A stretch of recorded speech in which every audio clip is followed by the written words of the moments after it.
Dr. Ahmed Hamdi. Dr. Ahmed Hamdi is a lecturer in Radiology Department, Cairo University, and he's one of the promising figure in cardiac imaging, and I hope he will be a star soon. Dr. Ahmed Hamdi, he will talk about comprehensive cardiac CT.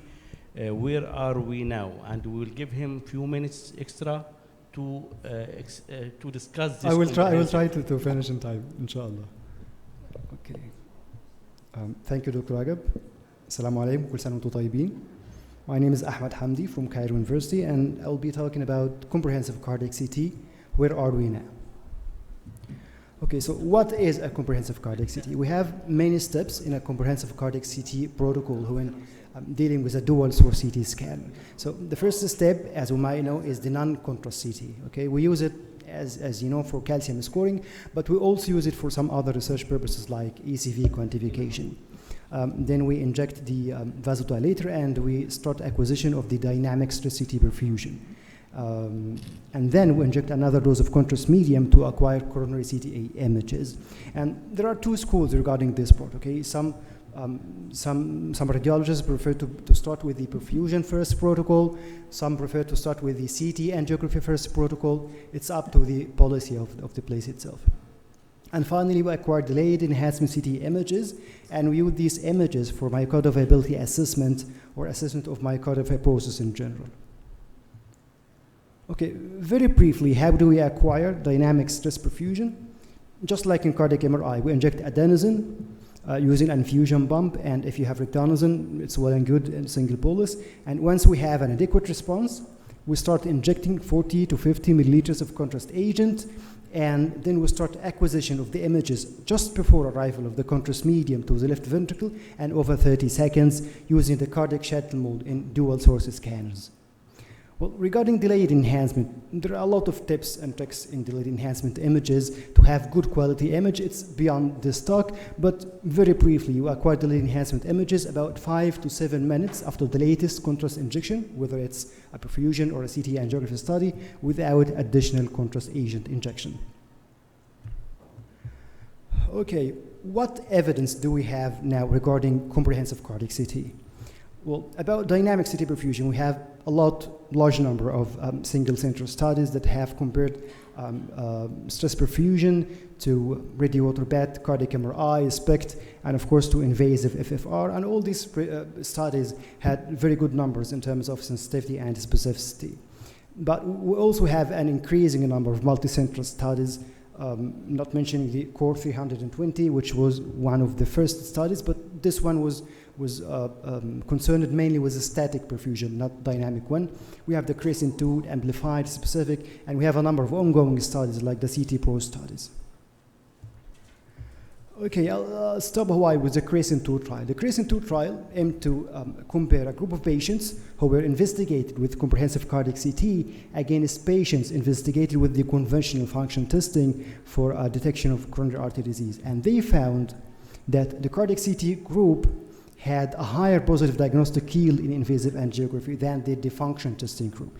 So almost about 90% of patients investigated with a comprehensive cardiac CT had positive finding on invasive angiography compared to only 50% in the function testing group. Not only this, but they also found that the cardiac CT group were actually diagnosed faster than the function testing group. Another multicenter study is the amplified study. The amplified study is a multicenter study that involved 7 centers in Japan and was led by my Japanese sensei, Dr. Kitagawa. And they sought to investigate the incremental diagnostic value of CT perfusion when added to CT angiography. And they found that there is indeed a significant increase in diagnostic performance of the CT angio plus CT perfusion compared to CT angiography alone. Well, the specific study, I think specific study is one of the most important and the largest multi-center, multinational studies right now. This one involves 9 centers across Japan, Europe, and the United States, and its first results were published just very recently in JACC on 2022. And just like the amplified study, they also sought to investigate the incremental diagnostic value of CT perfusion when added to CT angiography. And they also found that CTA plus CT perfusion had significantly higher diagnostic accuracy than CT angiography alone. We have also a number of meta-analyses, like this one here. Well, this one is interesting because they compared CT, PET, MRI, and SPECT, different modalities for MPI, and they found that actually all MPI modalities had better diagnostic performance than SPECT. And they also found the CT numbers are actually not bad. They are on par with cardiac MRI and PET. Well, this second meta-analysis is also very important because we know that CT angiography does a great job when it comes to sensitivity, but we also know that it's not that great when it comes to specificity. And this is exactly where CT perfusion does a really great job. So if you look at the numbers, the CT perfusion had significantly higher specificity than CT angiography. And the numbers even improve when it's coupled to CT angiography, and also with good sensitivity numbers, which is also true for the vessel and for the patient levels. The third meta-analysis also consolidates results of the previous one. The authors here used the MBF, or the myocardial blood flow, which is the most constant and most significant and important perfusion parameter that we quantify from the dynamic CT perfusion study. And just like the previous one, they found that myocardial blood flow had significantly higher specificity than CT angiography.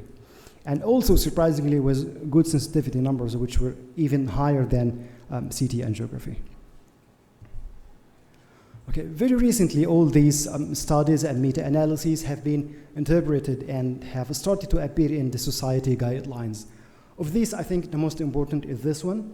This one is a consensus paper of the European Association of Cardiovascular Imaging that was published in the European Heart Journal in 2022. And what's really important about this one is that for the first time, they stated that CT perfusion imaging can be used as alternative for other stress imaging. And also, they mentioned delayed enhancement CT as a proper modality for assessment of cardiomyopathies.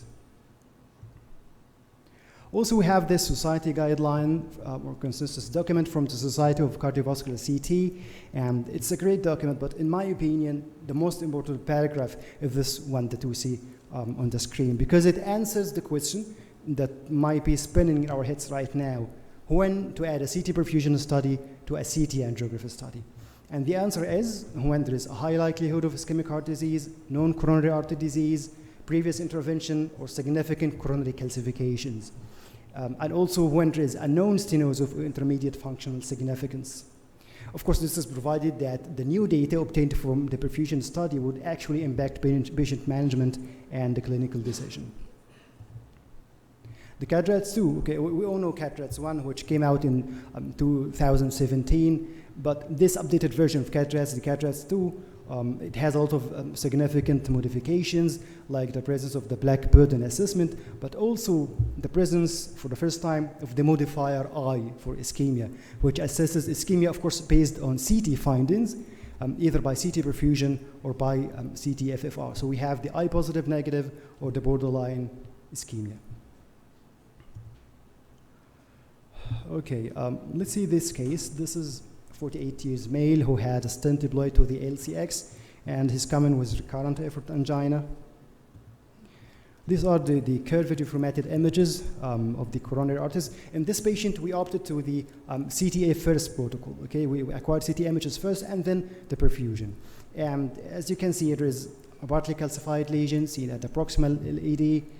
I think it's causing stenosis anywhere between 50 to 70% stenosis. Then we have a patent stent at the LCX, and we have only a mild plaque at the proximal RCA. We injected adenosine, we acquired dynamic perfusion images, and then we transferred the raw images to the dedicated workstation, and we got these beautiful color-coded maps, as you can see.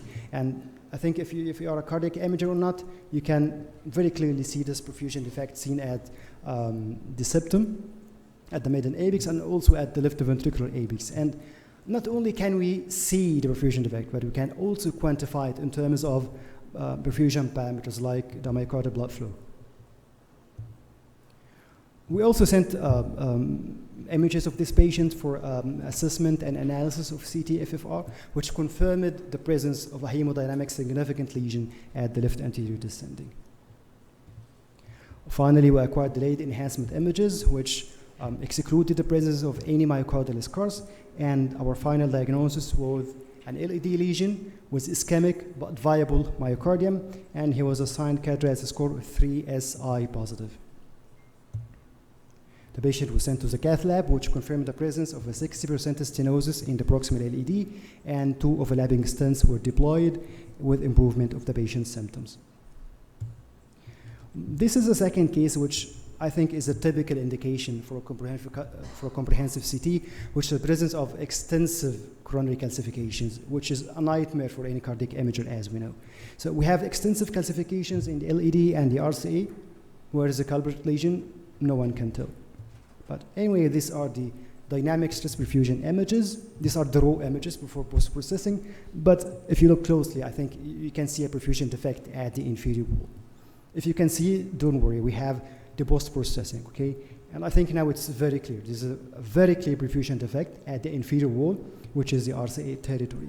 And the images, all right, they're fancy images. We get them by fusion of the coronary CTA 3D volume rendering with the perfusion images.